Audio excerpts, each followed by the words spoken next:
கிறிஸ்துவின் உபதேசம் இது நம் வாழ்வின் அவசியம். தேவனுக்கு ஸ்தோத்திரம். கிறிஸ்துவுக்குள் அன்பான சகோதர சகோதரிகளே, தேவ பிள்ளைகளே, உங்கள் அனைவருக்கும் ஆண்டவர் இயேசு நாமத்தினாலே வாழ்த்துக்களை சொல்லி அன்போடு கிறிஸ்துவின் உபதேசம் இது நம் வாழ்வின் அவசியம் என்ற நிகழ்ச்சிக்கு வரவேற்கின்றோம்.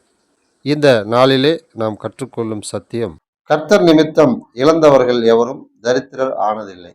சரி, இப்படிப்பட்ட ஒரு தலைப்பிலே சத்தியத்தை படிக்கிறதுக்கு நமக்கு மிகப்பெரிய ஒரு ஆசீர்வாதம் தான். எந்த வகையிலன்னா, தரித்திரர் நம்முடைய மதத்தில் இருக்கிறார்கள்.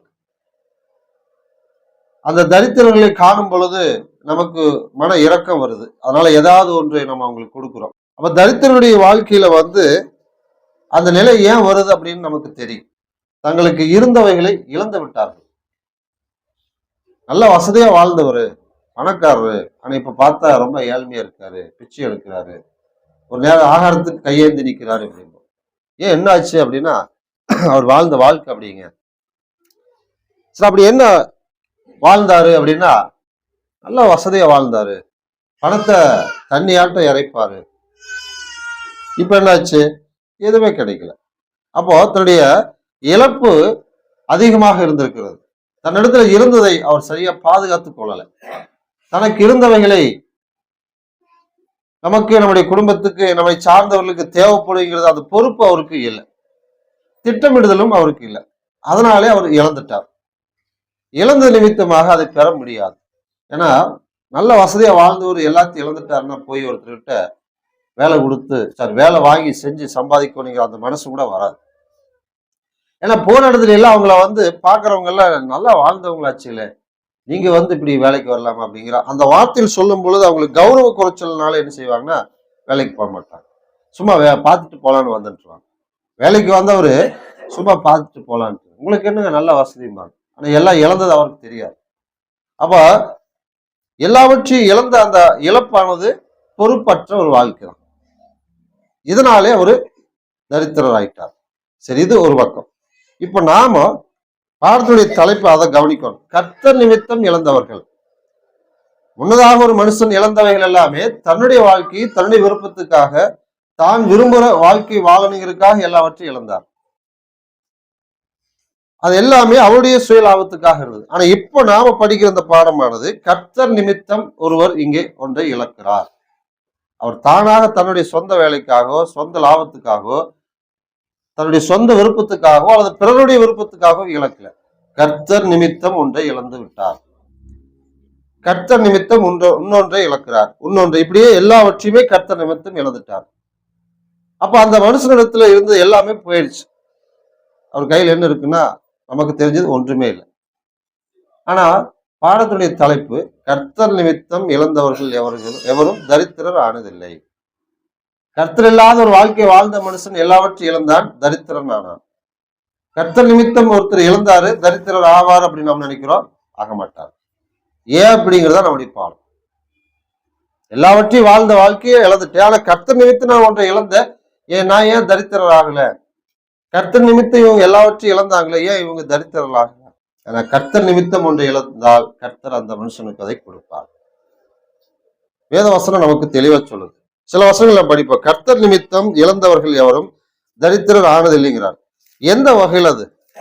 அதைத்தான் நம்ம இன்னைக்கு வேத வசனத்திலிருந்து நம்ம கற்றுக்கொள்ள இருக்கிறோம். நீதிமொழிகள் 19வது அதிகாரம் வசனம் 17. ஏழைக்கு இறங்குகிறவன் கர்த்தருக்கு கடன் கொடுக்கிறான், அவன் கொடுத்ததை அவர் திரும்ப கொடுப்பார். அப்ப இங்க ஒரு மனுஷன் கர்த்தர் நிமித்தமாக ஒருவருக்கு உதவி செய்கிறார். அந்த உதவி செய்கிற அந்த மனுஷன் நல்லா கவனிங்க, கர்த்தருக்கு கொடுக்கிறார். ஆனா நேரடியா பார்த்தா ஏழைக்கு இறங்குகிறார். ஏழையான ஒரு மனுஷனுக்கு ஒருவர் இரக்கத்தை காண்பித்து பொருள் கொடுக்கிறார், பணம் கொடுக்கிறார். அப்ப தன்னிடத்துல இருக்கிற ஒன்றை இன்னொருவருக்கு கொடுக்கிறார். அப்ப கர்த்தர் நிமித்தமாக அதை செய்கிறார்.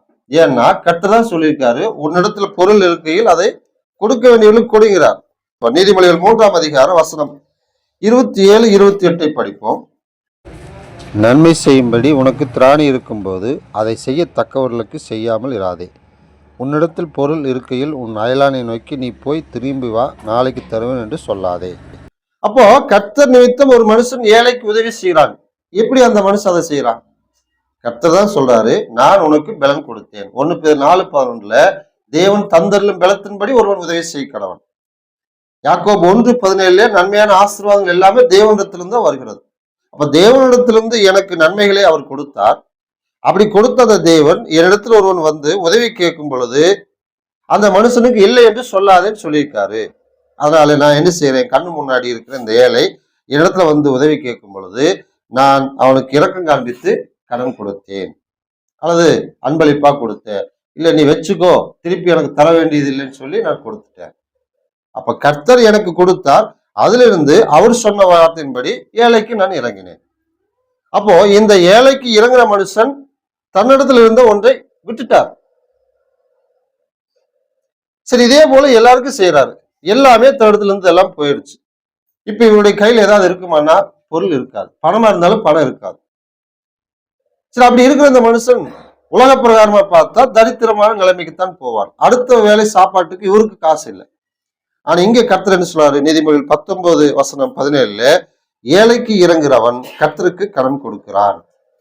அப்ப கர்த்தர் நிமித்தமாக இந்த ஏழைக்கு நான் உதவி செய்தேன். இந்த உதவி நிமித்தமாக அவர் என்ன செய்றார், அவன் கொடுத்ததை அவர் திரும்ப கொடுப்பார். அப்போ நாம் ஒருவருக்கு கடன் கொடுத்தா திருப்பி கொடுப்பாங்க. இப்ப ஏழைகளுக்கு கடன் கொடுத்தா எப்படி திருப்பி கொடுப்பார்கள்? ஏழைகள் திருப்பி கொடுக்க முடியாது. தரித்திரர்களுக்கு நம்ம ஒருத்தருக்கு உதவி செஞ்சு அவங்க நமக்கு திருப்பி கொடுக்க முடியாது. ஏன்னா அவர்கள் இல்லாத நிலைமையில் இருக்கார்கள். அப்ப திருப்பி தர முடியாத ஒரு மனுஷன், அந்த மனுஷன் யாருன்னு தெரியுது. அவருக்கு இந்த ஒரு கர்த்தருடைய மனுஷன் கர்த்தர் நிமித்தமாக தன்னிடத்தில் இருக்கிற ஒன்றை கொடுத்தார். அது நிமித்தமாக அவர் இழந்துட்டார். இழந்த மனுஷன் தரித்திரன் ஆவானுங்கிறத நம்முடைய பார்வை. ஆனா தேவனுடைய சத்தியம் அவனுக்கு நான் திரும்ப கொடுப்பேனுங்கிறார். அதனாலதான் அவன் தரித்திரர் ஆவதில்லை. கர்த்தர் நிமித்தம் கொடுக்கிறாரு, கர்த்தர் நிமித்தம் கொடுக்கிறாரு. இப்ப அப்படி கொடுக்கறது எல்லாமே கர்த்தர் என்ன செய்யறாரு, கணக்கு வைத்து அவர் அவனுக்கு திரும்ப கொடுக்கிறார். மத்திய எழுதின சுவிசேஷம் 10ஆம் அதிகாரத்துல கிறிஸ்து நிமித்தமாக ஒருவருக்கு உதவி செய்யறார். அந்த உதவி செய்யற அந்த மனுஷனுடைய வாழ்க்கையிலே தொடர்ந்து கிறிஸ்து நிமித்தம் இன்னொரு உதவி செய்யறார். இப்படியாகவே தன் இடத்துல இருக்கிற ஆசீர்வாதங்களை இல்லாத ஏழை மக்களுக்கு கர்த்தர் நிமித்தமாக கொடுத்து கொண்டே இருக்கிறார். ஒரு கட்டத்துல கொடுக்க வேண்டியது எல்லாமே கொடுத்தாரு, குறைந்து விட்டது தன்னுடைய வாசனை. பார்வையிலே மனுஷனுடைய பார்வையில அவன் தரித்திரன் ஆவான். ஆனா இங்க கர்த்தர் நிமித்தமாக கொடுத்த அந்த மனுஷனுக்கு என்ன ஆகுது, தரித்திரம் இல்லை. மத்திய 10ஆம் அதிகாரம் வசனம் 40-42 வரை நாம் படிப்போம். உங்களை ஏற்றுக்கொள்கிறவன் என்னை ஏற்றுக்கொள்கிறான், என்னை ஏற்றுக்கொள்கிறவன் என்னை அனுப்பினவரை ஏற்றுக்கொள்கிறான். தீர்க்கதரிசி என்னும் நாமத்தின் நிமித்தம் தீர்க்கதரிசியை ஏற்றுக்கொள்கிறவன் தீர்க்கதரிசிக்கேற்ற பலனை அடைவான். நீதிமான் என்னும் நாமத்தின் நிமித்தம் நீதிமானை ஏற்றுக்கொள்கிறவன் நீதிமானுக்கு ஏற்ற பலனை அடைவான். சீசன் என்னும் நாமத்தின் நிமித்தம் இந்த சிறியரில் ஒருவருக்கு ஒரு கலசம் தண்ணீர் மாத்திரம் குடிக்க கொடுக்கிறவனும் தன் பலனை அடையாமற் போகான் என்று மெய்யாகவே உங்களுக்கு சொல்லுகிறேன் என்றார். அப்ப இயேசுவான் இது மெய்யாக உண்மையாகவே சொல்லுகிறார், ஒரு கற்பனையாக. அது எப்படி எல்லாருமே ஏழைகளுக்கு கொடுத்துட்டு ஒரு மனுஷன் தரித்திராகாம இருக்க முடியும்? நிச்சயமா தரித்திரம் தான் ஆவார் அப்படின்றத நம்ம எல்லாருக்கும் தெரியும். ஆனா இயேசு நிச்சயமா ஒன்றை சொல்றாரு, சீசன் நிமித்தம். அதுல குறிப்பா 40ஆம் வசனத்துல இயேசு ஏற்றுக்கொண்ட ஒரு மனிதன் இயேசு நிமித்தமாக அவருடைய வார்த்தையை சொல்லுகிற ஒரு தீர்க்கதரிசிக்கு உதவி செய்யறாரு. அவர் வார்த்தை ஏற்றுக்கொண்ட ஒரு விசுவாசிக்கு ஒரு உதவி செய்யறாரு. அவருடைய வார்த்தையின்படியாக ஏழைகளுக்கு உதவி செய்யறாரு. அது பணம், பொருள் எதுவானா இருக்கலாம். தன்னிடத்தில் இருக்கிறது எதை ஒருத்தர் கொடுக்கிறாரோ, நேரத்தை கூட கொடுக்கிறது ஒரு இழப்பு தான். காலம் பொன் போன்றது, காலம் வீணா போயிடுச்சுங்கிறோம். நாம செய்ய வேண்டிய ஒரு வேலையை அந்த நேரத்துக்குன்னு ஒதுக்காம இன்னொருவருக்கு போய் அந்த நேரத்தை 1 மணி நேரம் ஒதுக்கி வேலை செஞ்சு கொடுக்குறோம். நம்முடைய 1 மணி நேரம் வேலை நமக்கு போயிடுச்சு. சும்மாதான் இருப்பேன், சும்மா இருந்தாலும் அந்த ஓய்வு எனக்கு இல்லாம போயிடுச்சு. படிப்பு அந்த 1 மணி நேரம் போயிடுச்சு, ஒன்று இழந்துட்டோம். கொஞ்ச நேரம் தூங்கலாம்னு நினைக்கிறேன், அந்த தூக்கம் 1 மணி நேரம் எனக்கு இல்லாம போயிடுச்சு. வாக்கிங் போல ஏதோ ஒரு விஷயத்த ஒருவருக்காக நம்ம கொடுக்கும் பொழுது அது எனக்கு இல்லாம போகுது. அந்த வகையில் நம்ம ஒரு இழப்பு. இதெல்லாம் எதனால? இயேசு ஏற்றுக்கொண்டதுனாலே, இயேசுவின் வார்த்தை நிமித்தமாக இருக்கிற விசுவாசிகளுக்காக. ஆனா வசனம் 42 அழகா சொல்லி முடிக்கிறாரு, அப்படிப்பட்டவனுக்கு பலன் அடையாமல் போகான், பலன் நிச்சயமாக கிடைக்கும். எல்லாம் போயிடுச்சு நீங்க நினைக்கிறோம். ஆனா தேவன் சொல்றார், நான் அவனுக்கு திரும்ப கொடுப்பேன். நாம கொடுத்தது கொஞ்சம். ஆனா தேவன் எப்படி பாக்குறாரு? ஏழை விதவி 2 காசு காணிக்கை பெட்டியில போட்டாங்க. பார்வைக்கு கணக்கு அளவு பார்த்தா 2 காசு. ஆனா இறுதித்து பார்க்கும் பொழுது இயேசு இவள் அதிகமாய் போட்டாள் பாருங்க, அதிகமா. அப்போ இயேசுவோட நம்ம அவர் நிமித்தமாக கொடுக்கிற ஒன்றுக்கு அவர் என்ன சொல்றாரு, அழகா சொல்றாரு பாருங்க. வசனம் 42 சீசன் என்னும் நாமத்து நிமித்தம் இந்த சிறியல் ஒருவனுக்கு ஒரு கலசம் தண்ணீர் மாத்திரம் குடிக்க கொடுக்கிறவனும். ஒரு கலசம் கொஞ்சம் டம்ளர் தண்ணி தான். ஆனா அதனுடைய பலனை பாருங்க, அவன் மெய்யாகவே பலன் அடையாமல் போகான். அதுக்கான பலன் உண்டு, அதுக்கான ஆசீர்வாதம் உண்டு. அப்போ ஒன்றை நாம் கர்த்தர் நிமித்தம் இன்னொருவர் கொடுத்துட்டோம், அந்த நேரத்துல நமக்கு அது இல்லாம போகுது. இல்லாம போயிடுச்சு அப்படின்னு நினைக்கிறத விட கர்த்தர் நமக்கு திரும்ப கொடுப்பான்னு சொல்றாரு. இயேசு நிச்சயமாக உனக்கு பலன் கிடைக்கும்னு சொல்லிட்டாரு. அப்போ நம்ம கர்த்தர் நிமித்தம் ஒன்றை கொடுத்ததுனால தரித்திராவும் நினைக்க கூடாது. அதான் பாடத்தினுடைய ஆழமான கருத்து. கர்த்தர் நிமித்தம் கொடுத்தா நமக்கு பலன் கிடைக்கிறது நிச்சயம். ஆனா கர்த்தர் நிமித்தம் ஒன்று கொடுக்க நாம் முன் வருகிறோமா? கர்த்தர் நிமித்தம் ஒன்றை இழக்க நாம் முன் வருகிறோமா? பணத்தை கொடுத்துட்டோம், சில நேரத்துல பணத்தை கொடுக்க மனசு இருக்காது. நம்ம நேரத்தை எவ்வளவு நேரம் வேலை இருந்துட்டு வரலாம், எவ்வளவு நேரம் வேணா அவங்களோட போய் அதை வேலை செய்யலாம். சில மக்களுடைய இறுதிகள் இப்படி நேரத்தை ஒதுக்கினாலும் சரி, பணத்தை கொடுத்தாலும் சரி, எதை ஒன்றையும் அந்த வார்த்தை அழகா சொல்லுது. சீசன் என்னும் நாமத்திரம் ஒரு கலசம் தண்ணி விலை கொடுத்து வாங்க வேண்டிய அவசியம் இல்லை. அது அவ்வளவு சுலபமா எல்லாருக்கும் கிடைக்கிற அளவுக்கு ஆசீர்வதிச்சிருக்காரு. ஆனா மக்களுடைய சூழ்நிலை மாறி இப்போ காசு கொடுத்து வாங்கக்கூடிய அளவுக்கு போயிட்டாங்க. அவ்வளவு பெரிய ஒரு ஆசீர்வாதம் இழந்து இருக்கக்கூடியதுதான் கர்த்தர் நிமித்தமாக ஒன்றை இழக்கிறது. சரி, இப்போ இதுல இன்னும் சில வசனங்கள் படிக்கும்போது நமக்கு அது அதிகமா புரியும். இப்ப ஆதியாகமம் புஸ்தகம் 12ஆம் அதிகாரம் திருப்பி முதல் 5 வசனங்களை கவனிப்போம். அங்கே ஆபிரகாமை தேவன் அழைக்கிறார்.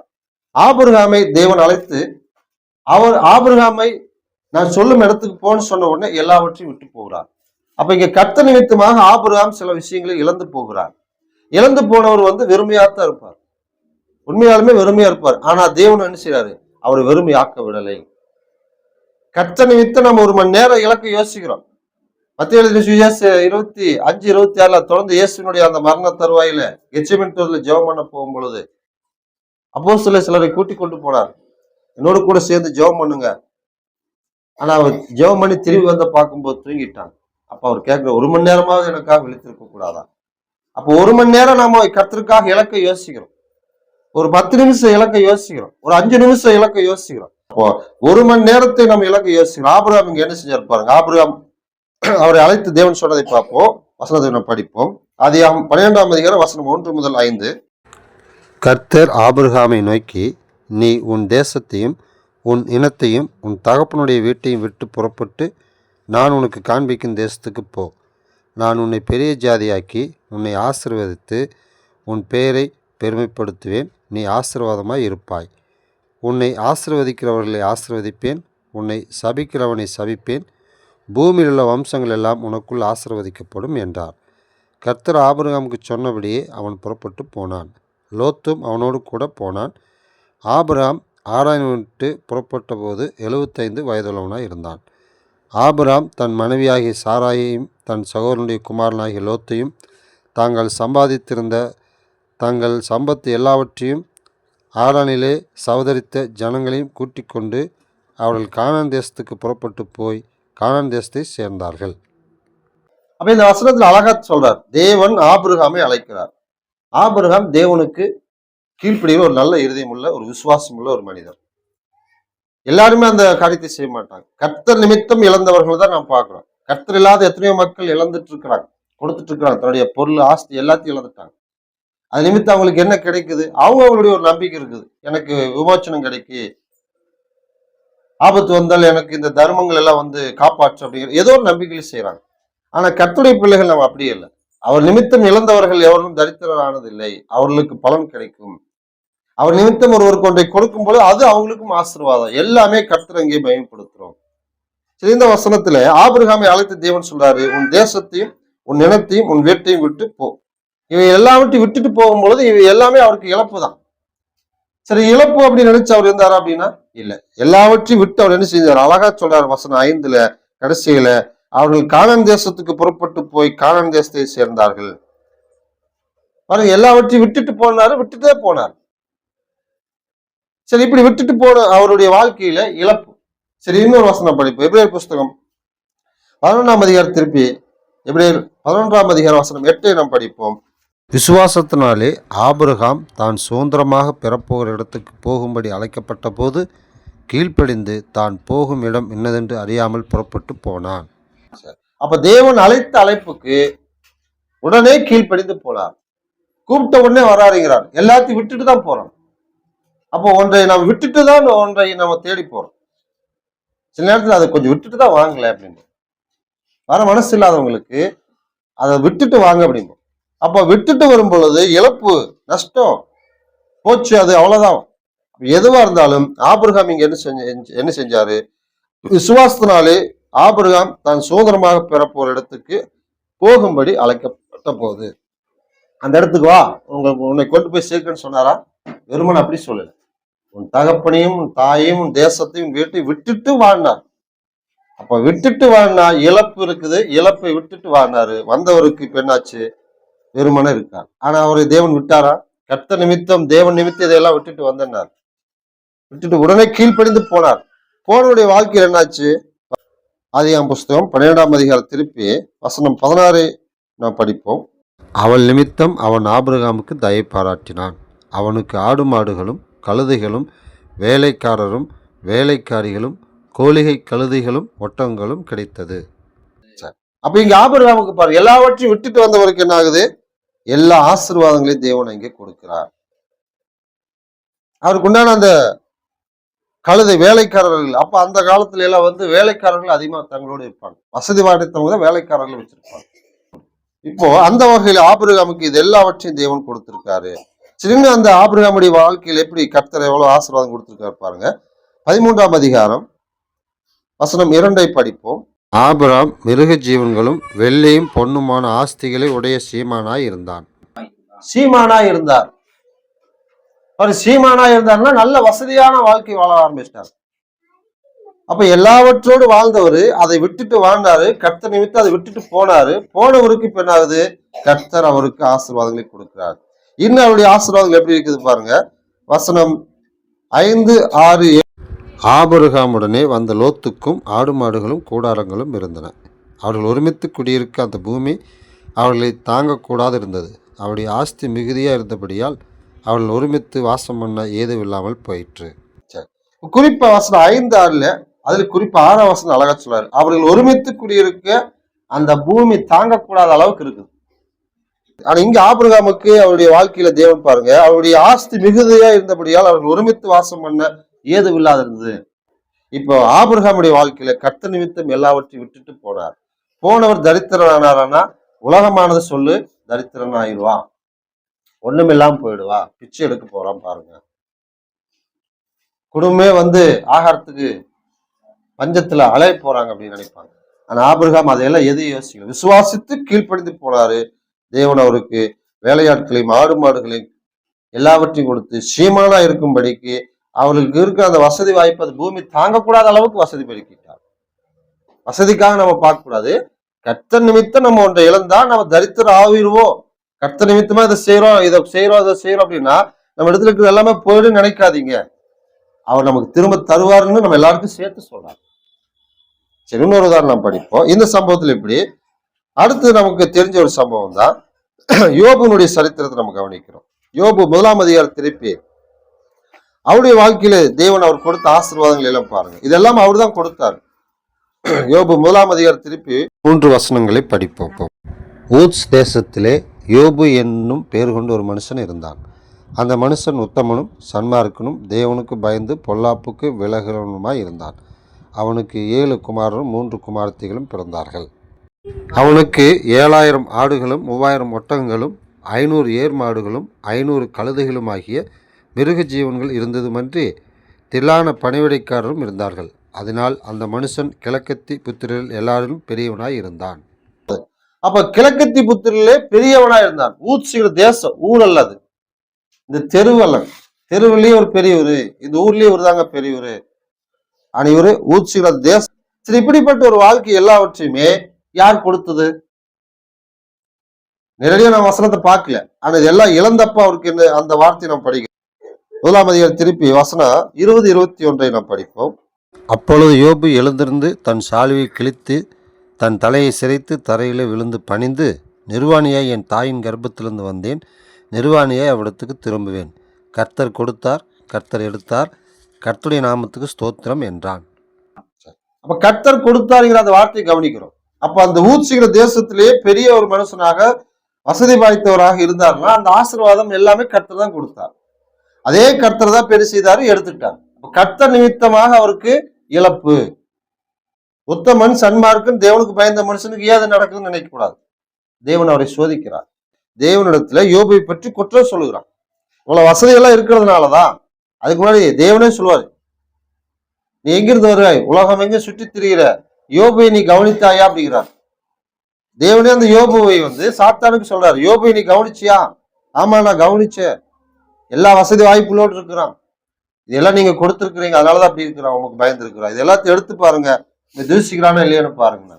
ஆனா தேவனுடைய இறுதின்னு சொல்லுது, இல்லை, இதெல்லாம் இருக்கிறனால இல்லை, இது இல்லைனாலும் என்னை நம்பக்கூடிய, என்னை விசுவாசிக்கூடிய இறுதி யோபுக்கு இருக்குது. இதை நீ புரிந்து கொள்ளு. அதனாலதான் சரி இதை அனுமதி கொடுக்குறாரு. அந்த அனுமதி பெற்று யோபுக்கு உண்டான எல்லாவற்றையும் அவர் எடுத்து போடுவாங்க. எடுத்து போட்ட பிற்பாடுதான் யோபு இதை சொல்றாரு, இதெல்லாம் அவருக்கு கர்த்தர் கொடுத்தாரு, எடுத்துக்கிட்டாரு. அப்ப கர்த்தர் கொடுத்தாரு, எடுத்தாருன்னா கர்த்தர் நிமித்தம் அவருக்கு இழப்பு. இப்ப இந்த மனுஷனை பார்க்கும்போது எல்லாம் எப்படி இருக்கு?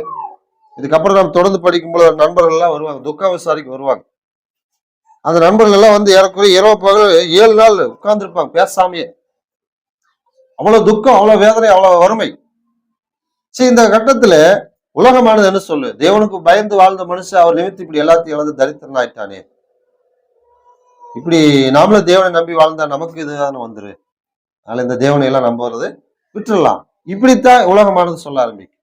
நம்முடைய விசுவாசம் குறைந்தால் நம்முடைய இறுதியும் அப்படித்தான் சொல்ல ஆரம்பிக்கும். ஆனா அதை நாம பார்க்க கூடாது. நமக்கு பாடம் என்ன?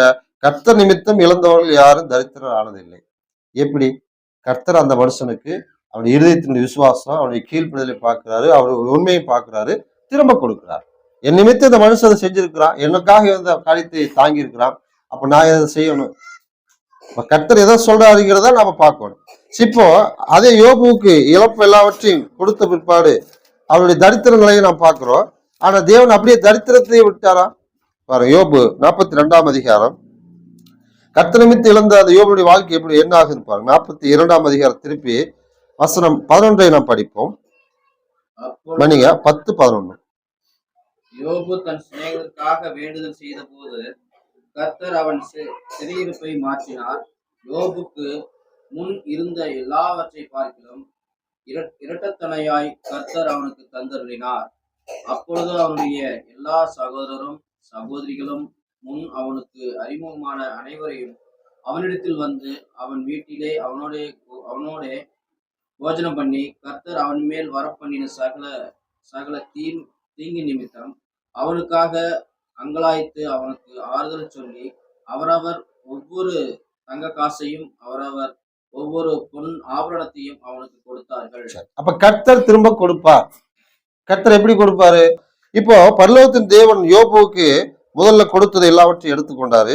யோபு கர்த்தர் நிமித்தம் இதை தாங்கி கொண்டார். கர்த்தரத்துல நன்மை பெற்ற நாம் தீமை பெற வேண்டாமோ என்று அவருடைய மனைவிடத்துல சொல்றாரு. அப்ப அவர் கொடுக்கிறாரு, அவர் நிமித்தம் தாங்கி கொள்ளுவோம்.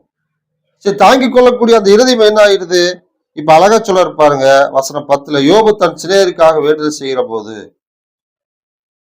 கஷ்டத்துல வறுமையில எல்லாம் போன அந்த இழப்புல இருக்க ஒரு மனுஷன் ஒருவருக்காக ஜெபம் பண்றது எவ்வளவு பெரிய இறுதி. நமக்காக தான் நம்ம ஜெபம் பண்ணுவோம். ஐயோ, இந்த கஷ்டத்தை தாங்கணும், இதுல நான் மீண்டு வரணும், இது எனக்கு திரும்ப கிடைக்கணும். எல்லாரும் பார்த்து அவமானமா பேசுறாங்க, எனக்கு அவமானமா இருக்குது, எப்படி நான் வீட்டை விட்டு வெளியே போறது, ஆள முடியலையே, எனக்கு ஏதாவது உதவி செய்யும் முதல்ல நாம தான் கேட்பான். ஆனா இந்த யோபு அழகா தேவனுடைய சமூகத்துல தன் சிநேகருக்காக வேண்டுதல் செய்யறாரு. அதான் இறுதி. கர்த்தர் நிமித்தம் பாருங்க இழந்தாரு. கர்த்தர் நிமித்தம் அந்த யோபுடைய சகோதரர்கள் யோபை குற்றப்படுத்த ஆரம்பிச்சாங்க. குற்றப்படுத்துற அந்த மனுஷனுக்கு யோபு என்ன சொல்றாரு? நான் கர்த்தருடைய சமூகத்தில் இருக்கிறேன், அவர் என்னை பார்த்துக்கிறார், அவர் எனக்கு செய்தது எல்லாத்தையும் நான் அறிவேன், அவர் என்ன செய்யறாரோ செய்யிட்டு, அதை நான் தடுக்க முடியாது. அப்ப இது எல்லாத்தையும் சொல்லிட்டு கடைசியா 7ஆம் வசனத்துல கூட அவர் சொல்லுவாரு, யோபை போல நீங்க நிதானமாய் பேசவில்லை அப்படிம்பார். அப்ப யோபு தன்னுடைய வாழ்க்கையில கர்த்தர் நிமித்தம் மற்றவர்களுக்கு ஏதாவது ஒரு நல்லது செய்யணுங்கிற இறுதியத்தோடு இருந்தார். இப்ப இந்த இடத்துல தனக்காக கேட்க வேண்டியதை விட்டுட்டு அவருடைய சிநேகர்களுக்காக கேட்கிறார். அப்ப அந்த வகையிலும் கூட பாருங்க, தனக்கு வர வேண்டியதை அவர் விட்டுட்டார். அப்ப அந்த இடத்துலயும் அவர் இழக்கிறார். இதையெல்லாம் பார்த்த தேவன் தான் என்ன செய்யாரு, அவருக்கு 2 மடங்கு ஆசீர்வாதம். 2 மடங்கு என்ன ஆசீர்வாதம்? இப்ப வசனம் 12 முதல் 16 வரைக்கும் நாம் படிப்போம். கர்த்தர் யோபின் முன்னிலைமையை பார்க்கலாம் அவன் பின்னிலைமையை ஆசீர்வதித்தார். 14,000 ஆடுகளும் 1000 ஒட்டகங்களும் 1000 ஏர்களும் 1000 கழுதைகளும் அவனுக்கு உண்டாயின. 7 குமாரரும் 3 குமார்த்திகளும் அவனுக்கு பிறந்தார்கள். மூத்த மகளுக்கு எமிமால் என்றும், 2ஆம் மகளுக்கு எச்சியால் என்றும், 3ஆம் மகளுக்கு கெரேனாகுப் என்றும் பெயரிட்டான். தேசத்தில் எங்கும் யோபின் குமாரத்திகளைப் போல் சௌந்தரியமான பெண்கள் காணப்படவில்லை. அவர்கள் தகப்பன் அவர்கள் சகோதரரின் நடுவிலே அவர்களுக்கு சுதந்திரம் கொடுத்தான். இதற்கு பின்பு யோபு 140 வருஷம் உயிரோடு இருந்து 4 தலைமுறையாக தன் பிள்ளைகளையும் தன் பிள்ளைகளின் பிள்ளைகளையும் கண்டான். எவ்வளவு பெரிய ஒரு ஆசீர்வாதம். எல்லாவற்றையும் இழந்தவர் வறுமை, 2வது எல்லாமே இழப்பாகும் பொழுது மரணம் உடனே வந்துடும். சின்னதா ஒரு பொருள் நம்மளை விட்டு காண போயிடுச்சுனால மனசு அடிச்சுக்குது, தூங்க முடியல, சாப்பிட முடியல, ஏதோ யோசனை, பைத்தியம் பிடிச்ச மாதிரி இருக்குது. பணம் ரொம்ப காணாம போச்சு, எப்படி இருக்கு? யாரோ ஒருத்தர் கொடுத்திருந்தா கூட கொடுத்த மாதிரி ஆயிருக்குமே. யாராவது ஒருத்தருக்கு இல்ல இதை வச்சுக்குன்னு சொல்லியிருந்தாலும் போயிருக்குமே. இப்ப யாருக்குமே இல்லாம போயிடுச்சு. ஆனா இந்த மனுஷன் அப்படியெல்லாம் இல்லை. எனக்கு 140 வருஷம் உயிரோடு வாழ்ந்தார். பூரண வயது, அழகா தெளிவா 17ஆம் வசனம் சொல்லுவார். யோபு நெடுநாளா இருந்து பூரண வயதுள்ளவராய் தேவன் எவ்வளவு காலம் அவருக்கு வாழ அனுமதிச்சார். பூரண முழுமையான ஒரு அளவுக்கு தேவன் விரும்பினபடி அவருக்கு ஆயுஷ் நாளை கொடுத்தார். பிரியமானவர்களே, யோபுவுக்கு இருந்த அந்த ஆஸ்தி எல்லாமே இழந்தார். அது கர்த்தர் நிமித்தம். இழந்த அந்த நிலைமையிலே அவர் கர்த்தரை தூஷிக்கல, கர்த்தருக்கு பிரியமா நடந்தார், நிதானமா பேசினார். அந்த நேரத்தில் கூட தன் சகோதரர்களுக்காக ஜெபம் பண்றாரு. அப்போ அந்த சமயத்தையெல்லாம் பார்த்த தேவன் 2 மடங்கான ஆசீர்வாதம். தரித்திரம் ஆனாரா அப்படின்னா உலக சொல்ல தரித்திரான ஆரம்பத்தை பார்த்தா அப்படித்தான் இருக்கு. ஆனா முடிவு பார்க்கணும். இப்போ கர்த்தர் நிமித்தம் ஒன்று இழக்கிறோம். இப்போ நமக்கு அது இழப்புதான். ஐயோ இப்படி இழந்துட்டாங்களே போயிட்டாங்களே நினைச்சிட்டு நம்ம பார்க்கலாம். காலங்களே வருஷங்களே பாருங்க. வருஷங்களை பார்க்கும் பொழுது ஒரே நாள்ல எல்லாம் போயிடுச்சுன்னு நினைக்கிறோம். கர்த்தர் நிமித்தம் அடுத்த நாள் நமக்கு அது கிடைக்கலாம், அடுத்த வாரம் கிடைக்கலாம், அடுத்த மாசம், அடுத்த வருஷம். இல்ல இன்னும் 25 வருஷம் ஆபிரகாம் காத்திருந்தாரு. எல்லாத்தையும் விட்டுட்டு வந்து 25 வருஷம் காத்திருந்தாரு. எவ்வளவு பெரிய ஆசீர்வாதம். அப்போ தேவன் நிமித்தம் நாம் ஒன்றை இழக்கும் பொழுது அதை நமக்கு அவர் திரும்ப கொடுப்பாரு. திரும்ப கொடுக்கிற வரைக்கும் நம்ம எப்படி இருக்கணும்? நிதானமாய், தேவனுக்கு பிரியமாய், அவருக்கு பயந்தவர்களாய், விசுவாசம் உள்ளவர்களாய், கீழ்ப்படிந்தவர்களாய் நாம் வாழணும். அப்படிப்பட்ட இறுதி உள்ளவர்களா இருந்தா கர்த்தர் நிச்சயமாக அவர் நமக்கு திரும்ப கொடுப்பார். இப்போ ஆபிரகாமுக்கு கொடுத்தாரு, யோபு கொடுத்தாரு. இன்னும் சில உதாரணங்களை நான் பார்த்து நிறைவு செய்ய இருக்கிறோம். அப்போஸ்தலர்கள் தங்களுடைய வாழ்க்கையிலும் கூட அவர்கள் எல்லாவற்றையும் விட்டு போனார்கள். வாசித்த அந்த வேத பகுதிக்கு நாம் வரும் பொழுது மத்தேயு 4ஆம் அதிகாரத்துல இயேசு அப்போஸ்தலர்களை இங்கே ஊழியத்துக்காக அழைக்கிறார். அவர்கள் மீன் பிடிக்கக்கூடிய மக்கள். தன்னுடைய அன்றாட பிழைப்புக்கு, தன்னுடைய ஜீவனுக்கு, ஆகாரத்துக்கு மீன் பிடித்து சம்பாதிச்சு சாப்பிடணும். பாருங்க, அவைகளையே அவர் என்ன செய்தாரு? விட்டுட்டு வந்தார். அப்ப கர்த்தர் நிமித்தமாக குறிப்பாக மத்தேயு 4ஆம் அதிகாரத்துல வசனம் 17 இருந்து கவனிக்கும் போது இயேசு பிரசங்கம் பண்ண தொடங்குறாரு. 18ஆம் வசனத்துல கலிலேய கடலோரமாய் நடந்து போக மீன் பிடிக்கிற 2 சகோதரரை பார்த்து பேதுருவை யோவான் அந்த அதிரேயையும் பார்த்து என் பின்னே வாருங்கள் என்று அழைக்கிறாரு. உடனே அந்த மக்கள் இயேசுக்கு பின்னாடி போறாங்க. அதுக்கப்புறம் தொடர்ந்து அவர் போகும்போது வேறு 2 சகோதரர்களை பார்க்கிறாரு. அவங்க யாக்கோபு, யோவான். அவர்களையும் என் பின்னே வாருங்கள் அப்படிங்கிறாரு. அப்ப ஏற்கனவே 4 பேர் இயேசுக்கு பின்னாடி வாங்கன்னு சொன்ன உடனே என்ன செய்தார்கள்? வசனம் 19 என் பின்னே வாருங்கள், உங்களை மனுஷரை பிடிக்கிறல் ஆக்குவேன்னாரு. உடனே அவர்கள் வலைகளை விட்டு அவருக்கு பின் சென்றார்கள். வலைகளை விட்டார்கள். பிழைப்புக்கு ஆதாயம் அதுதான், சொத்து முதலீடு எல்லாமே அதுதான். இது வெறும் வலை மட்டும் விட்டா நினைக்காதீங்க. வலை விடும் பொழுது வேலை போச்சு, வேலைனால பணம் போச்சு, பணம்னால பணம் இல்லாதனால அவங்களுக்கு ஆகாரம் போச்சு, மதிப்பு போச்சு, எல்லாமே போச்சு, எல்லாமே இழந்துட்டாங்க. அந்த வகையில் நம்ம பார்க்கணும். இப்போ 22 உடனே அவர்கள் படவையும் தங்கள் தகப்பனையும் விட்டு அவருக்கு பின் சென்றார்கள். இந்த வசனத்துல அப்பா அம்மா கூட விட்டுட்டு வந்துட்டாங்க. அதுக்காக அப்பா அம்மா இல்லைன்ட்டு இல்லை, அவங்களோடு சேர்ந்து சந்தோஷமா வாழக்கூடியது, அவங்களோடு சேர்ந்து வேலை செய்வது, அவங்களோடு கூட மகிழ்ச்சி இருக்கக்கூடிய வாழ்க்கை எல்லாமே அந்த இடத்துல அவங்களுக்கு இல்லாத விட்டுட்டு தான் வர்றாங்க. ஏன்? மனுஷரை பிடிக்கிறவர்கள் ஆக்குவேன். கிறிஸ்து நிமித்தம் கிறிஸ்துவனுடைய சத்தியத்தை ஜனங்களுக்கு சொல்லி ஆத்ம ஆதாய பணி செய்யணும். அந்த ஆத்ம ஆதாய பணியால அவங்களுக்கு நித்திய ஜீவன் கிடைக்குது, பாவ மன்னிப்பு கிடைக்குது. அது நிமித்தம் அவங்களுக்கு ஆசீர்வாதம், உங்களுக்கு ஆசீர்வாதம் ஒன்று இருக்குது. இது எல்லாத்தையும் விளக்கமா சொல்லி எல்லாம் அவர் கூப்பிடல. என் பின்னே வாருங்கள், அவ்வளவுதான். ஆபிரகாம் கூட உன்னை பெரிய ஜாதி ஆக்குன்னு சொன்னார். இவங்களுக்கு அப்படி சொன்னாரான்னு இல்லை, மனுஷனை பிடிக்கிற ஆக்குன்னு வாங்க அப்படின்னார். உடனே போனாங்க. இப்படி போன அந்த மக்களுடைய வாழ்க்கை என்னாச்சு? பார்வையில் பார்த்தா எல்லாம் போச்சு. ஐயோ ஒண்ணுமே இல்லையே, எல்லாத்தையும் விட்டுட்டாங்களே. ஆனா இயேசு என்ன செஞ்சார் அந்த மக்களை பாருங்க. மத்திய சுவிசேஷம் 10ஆம் அதிகாரத்துல, மத்திய 10ஆம் அதிகாரம் திருப்பி வசனம் 37 பாருங்க. தகப்பனையாவது 37 39 வரை. தாயையாவது என்னிலும் அதிகமாய் நேசிக்கிறவன் எனக்கு பாத்திரன் அல்ல. மகனையாவது மகளையாவது என்னிலும் அதிகமாய் நேசிக்கிறவன் எனக்கு பாத்திரன் அல்ல. தன் சிலுவையை எடுத்துக்கொண்டு என்னை பின்பற்றாதவன் எனக்கு பாத்திரன் அல்ல. தன் ஜீவனை காக்கிறவன் அதை இழந்து போவான். என் நிமித்தம் தன் ஜீவனை இழந்து போகிறவன் அதை காப்பான். சரி, இழந்து போகிறவன் காப்பான்.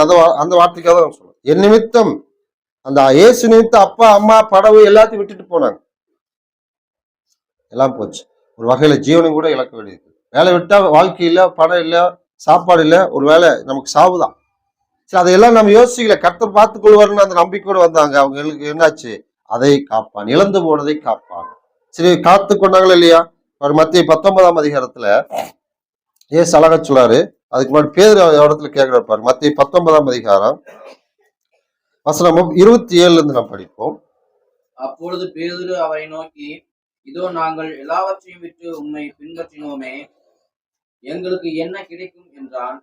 அதற்கு இயேசு, மறுஜென்ம காலத்திலே மனுஷகுமாரன் தம்முடைய மகிமையுள்ள சிங்காசனத்தின் மேல் வீற்றிருக்கும் போது என்னை பின்பற்றின நீங்களும் இஸ்ரவேலின் 12 கோத்திரங்களும் நியாய தீர்க்கிறவர்களாக 12 சிங்காசனத்தின் மேல் வீற்றிருப்பீர்கள் என்று மெய்யாகவே உங்களுக்கு சொல்கிறேன்.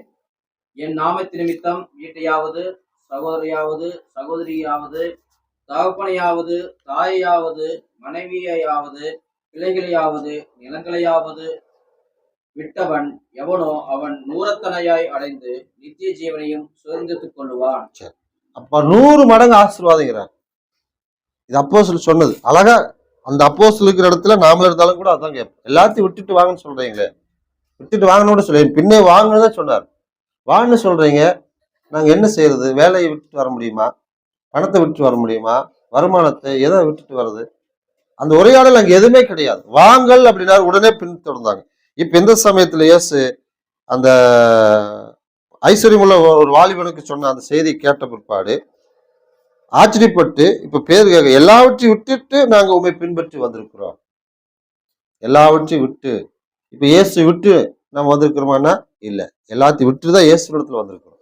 இப்ப இந்த நேரத்துல நம்ம வேலையை விட்டுருக்கிறோம், ஓய்வு எடுக்கிற நேரத்தை விட்டுருக்கிறோம், ஒரு விசேஷ நிகழ்ச்சிக்கு போறதை விட்டுருக்கிறோம், படிப்பு சமுதாய ஒரு வேலையா இருக்கலாம், சொந்த வேலையா இருக்கலாம், ஏதாவது ஒன்றை நாம இந்த இடத்துல அதை விட்டுட்டு தான் இங்க வந்திருக்கிறோம். வந்த நாம அந்த யோசனையில் இருக்கிறத விட நம்மளை விட அதிகமா தேவனுக்காக கிறிஸ்துவுக்காக இழந்த மக்கள் எத்தனையோ பேர் இருக்காங்க. அவங்களை யாரையும் கர்த்தர் கைவிடலை. அவ்வளவு அழகா அவங்களை உயர்த்தி ஆசீர்வதிச்சு எல்லாருக்கும் முன்னாடி உயர்ந்த நிலையில் வச்சிருந்திருக்காரு. இப்ப நாம அவருக்காக ஒன்றை விட்டுட்டு வந்திருக்கிறோம். நமக்கு என்ன கிடைக்க போகுது? அவர் கேட்ட மாதிரி எல்லாவற்றையும் விட்டு வந்து எங்களுக்கு என்ன கிடைக்கும்? 100 மடங்கு ஆசீர்வாதம் அவங்களுக்குன்னு சொன்னார். நமக்கு கிடைக்கும். இனிமேல் அப்படிப்பட்ட ஒரு இழப்பு நமக்கு வரக்கூடியதா இருந்தாலும் கூட இதை நம்ம மனசுல வச்சுக்கணும். எல்லாவற்றையும் விட்டுட்டு வந்த அவங்க எல்லாவற்றையும் விட்டுட்டு நம்ம போகல, ஏதோ ஒன்றையாவது நம்ம விட்டுட்டு வந்திருக்கிறோமா? வந்த இடத்துல நம்ம அதே யோசனையில் இருந்தா நம்ம இறுதி இன்னும் அதை விடலை நடத்தும். பவுல் அதான் சொல்லாரு பிலிப்பியர்ல, நான் பின்னானவைகளை மறந்து முன்னானவைகளை நாடி போகிறேன். கிறிஸ்து இயேசுவுக்குள்ளாக எதுக்காக என்னை அழைச்சாரு, அதை நோக்கி நான் போயிட்டு இருக்கிறேன். பின்னானவைகளை நினைச்சோம்னா நம்ம ஓட முடியாது, திரும்பி பார்த்துருவோம், ஓட முடியாது, விழுந்துருவோம். கிறிஸ்துவுக்காக ஒன்றை இழந்துட்டோம், ஒன்றை விட்டுட்டோம், அதை நினைச்சோம்னா அடுத்த முறை நம்ம உதவி செய்ய யோசிப்போம். ஐயோ இவ்வளவு பெரிய ஒரு தொகை, நம்ம இவ்வளவு பெரிய ஒரு பொருளை, இவ்வளவு பெரிய நேரத்தை நம்ம அவங்களுக்கு கொடுத்துட்டுமே, அது நேரம் நமக்கு இருந்திருந்தா இதை செஞ்சிருக்கலாமே, அந்த யோசனை வந்து அதை செய்ய விடாது. அதனால கர்த்தருக்காக நம்ம ஒன்றை செய்யும் பொழுது அது கர்த்தர் நிமித்தம் நம்ம செய்யக்கூடிய செயலுங்கிறது முதல்ல புரிஞ்சுக்கணும். 2வது, அது ஒரு இழப்பா இருந்தாலும் கவலைப்பட வேண்டியதில்லை. ஏன்னா கர்த்தர் அதை நமக்கு திரும்ப கொடுப்பதாக வாக்கு கொடுத்திருக்கார். அப்படி கொடுக்குறேன்னு சொன்னவரு எந்த சூழ்நிலையுமே அவரு வாக்கு மாறவே மாட்டார், நிச்சயமாக தருவார். அப்ப அவர் நிமித்தம் நம்ம ஒன்றை இழக்கும் பொழுது இந்த வசனத்துல அழகா கடைசியா சொல்றாரு, நித்திய ஜீவனையும் கூட பெறுவார். நம்ம கொடுத்த ஆசீர்வாதம் நமக்கு தருவார். அதை தாண்டி நமக்கு கிடைக்கிறது என்ன? நித்திய ஜீவன். 2 ஆசீர்வாதம் இல்லைங்களா?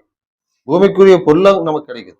இப்ப நமக்கும் அப்படித்தான் தேவன் சொல்றார். ஆக பிரியமானவர்களே, நம்முடைய வாழ்க்கையில கிறிஸ்து நிமித்தம், தேவன் நிமித்தம், சத்தியத்து நிமித்தம், சபை நிமித்தம், அல்லது இந்த விசுவாசி இவங்க நிமித்தம் தாங்க நான் இதை இழந்துட்டேன் அப்படின்னா பரவாயில்ல. அது அந்த நேரத்துல கொஞ்சம் கஷ்டமா தான் இருக்கும். அதை நம்ம தாங்கி கொண்டா அந்த தாங்கக்கூடிய இருதயத்தை தேவன் பலப்படுத்தி என்ன செய்வாரு? இன்னும் அதிகமாக கொடுப்பார். கொலோசியர் 3ஆம் அதிகாரம் வசனம் 23, 24 இரண்டை நாம் படித்து முடிப்போம்.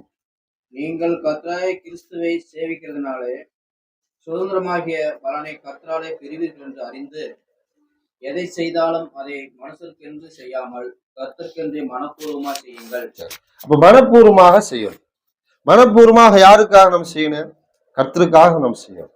ஏன் அதை செய்யணுங்கிறாரு? அவராலே நமக்கு சுதந்திரம் உண்டு. அவர் தான் நமக்கு இதை கொடுத்தார். அவர் தான் இதை கொடுக்க சொல்றாரு.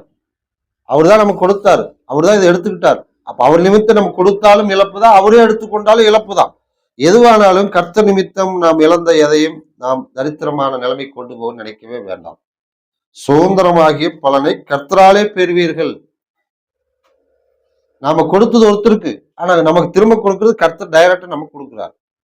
நம்ம யாருக்கு கொடுத்து நம்ம மறந்துருப்போம். கணக்கு எடுத்து பாருங்க, யாருக்கு உதவி செஞ்சோம்? சில விஷயங்கள்லாம் மறந்துடும். ஒரு வகையில் அது மறக்கிறது நல்ல விஷயம்தான். ஏன்னா அது ஞாபகத்துல இருந்தா அந்த மனுஷனுக்கு நம்ம செஞ்சேன்னு ஒரு கட்டத்தில் சொல்லி காமிப்போம். செஞ்சது எல்லாத்தையும் நம்ம லிஸ்ட் போட்டு பார்த்தாலே இவ்வளவு காசு நம்ம கொடுத்துட்டோமா அங்கலாய்க்கு. அதனால சில விஷயங்களை நம்ம மறந்துடுறது. தேவன் அப்படித்தான் நல்ல விஷயத்த செய்யறாரு. அதனால அவரு மறக்காம அவர் அவருடைய குமார் இயேசு கிறிஸ்து மூலியமாக அதை நமக்கு திரும்ப கொடுப்பாரு. அதனால நம்ம எதை செய்தாலும் கர்த்தருக்காக நம்ம செய்யணும். யோபு சொன்னது போல கர்த்தர் நிமித்தம் இது நடந்தது. கர்த்தர் கீழ்ப்பிடிந்து ஆபிரகாம் போனார். அப்போஸ்தலர் 9 நிமித்தம் நாங்கள் எல்லாவற்றையும் விட்டுட்டு வந்திருக்கிறோம். இப்ப நாம தேவன் நிமித்தம், சத்தியத்து நிமித்தம், சபை நிமித்தம், சகோதரிகள் ஊழியத்து நிமித்தம் நிச்சயமான அதுக்கான ஆசீர்வாதங்களை நம்முடைய வாழ்க்கையிலே நாம் பெற முடியும். தேவன் அப்படிப்பட்ட நல்ல ஒரு ஆசீர்வாதத்தை கொடுத்து நம்மளை பலப்படுத்தி காப்பாராக. ஒரு கவனத்தை நடி சொல்லி இந்த செய்தியத்தோடு முடித்துக் கொள்கிறேன்.